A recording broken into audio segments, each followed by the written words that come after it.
Okay, let's get right into this. What you're about to see is a breakdown of what looks like a massive inefficiency in the silver market. We're going to treat this like a confidential briefing, really digging into the numbers that separate the hype from the hard fundamentals. And that really brings us to the core question of this whole thing. Is the market, are most investors getting a major trade completely, totally wrong? We're going to unpack the data that suggests the answer might be a big, loud yes. So let's frame this the right way. I want you to think of what you're seeing as a leaked analyst document. The kind of report that usually stays behind closed doors.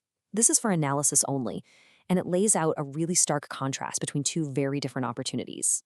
First up, let's talk about the popular kid in school, the one everybody knows.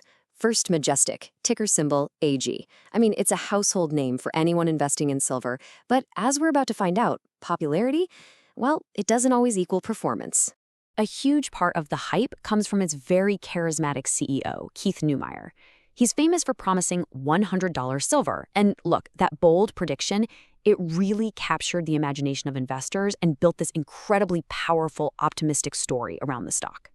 But this is where that story starts to completely fall apart. You can see the huge disconnect right here. The narrative, the story everyone bought into was simple. Silver goes up, the stock should absolutely soar. But the reality? Well, while silver prices did skyrocket, the stock has gone basically nowhere. It's just flatlined. So what on earth is going on here? Well, the answer comes down to one absolutely crucial metric. It's called the all-in sustaining cost, or AISC for short. This is everything. It's the true total cost for a company to pull one single ounce of silver out of the ground. It is the ultimate measure of how efficient a miner really is. And here is First Majestic's number. Their all-in sustaining cost is about $28 an ounce. Now just let that sink in for a second. With silver recently trading in the low 30s, their profit margin is razor thin. They are barely profitable, even at these super high silver prices. So you can see the trap here, right? You've got these incredibly high production costs, which means their profitability is weak. To fund their operations, they have a history of diluting shareholders. That just means they keep printing more shares, which makes your slice of the pie smaller and smaller.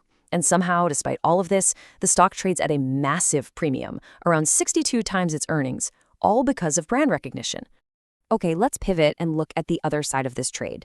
We're going to unpack the undervalued alternative, the one that's been overlooked, Silvercorp, ticker symbol SVM. Okay, get ready for this. This is Silvercorp's all-in sustaining cost, $12.86. No, that is not a typo. It costs them less than half of what it costs First Majestic to produce the exact same ounce of silver. This is an absolute game changer. And let's project this out to really see the power of that low cost. Imagine silver hits $80 an ounce. First Majestic would be making about $50 in profit. Not bad. But Silvercorp, they'd be pulling in almost $68 of pure profit on every single ounce. Their low-cost structure gives them massive leverage to a rising silver price. And because they're so ridiculously profitable, they're not diluting shareholders, they're stacking cash. Silvercorp is sitting on a war chest of over $200 million. And they're putting that money to work. They're buying back their own shares and scooping up new gold projects to grow the business. They are a cash printing machine. Now, I know what you're thinking. This sounds way too good to be true, right? Which leads us to the billion-dollar question. If Silvercorp is this efficient and this profitable, why is it so cheap? There has to be a catch. And there it is, the one big fatal flaw, at least in the eyes of the market. Its most productive mines are in China. This brings up something called jurisdiction risk. It's basically the fear that a foreign government could just wake up one day and change the rules, hike taxes, or in a worst-case scenario, just seize the assets. It's a real risk, and it makes big institutional investors very, very nervous. So Wall Street's fear of China has created what this analysis calls a China discount. And the result of that discount? You can buy this incredibly profitable company for a price-to-earnings ratio of around 7. To put that in perspective, that's almost 9 times cheaper than its less profitable competitor. So this brings us to the final showdown. It really boils down to this. On one side, you have the popular story, you have the hype, and on the other, you have the cold, hard math. Let's look at the tail of the tape, side by side. Cost of production, Silvercorp wins by a mile.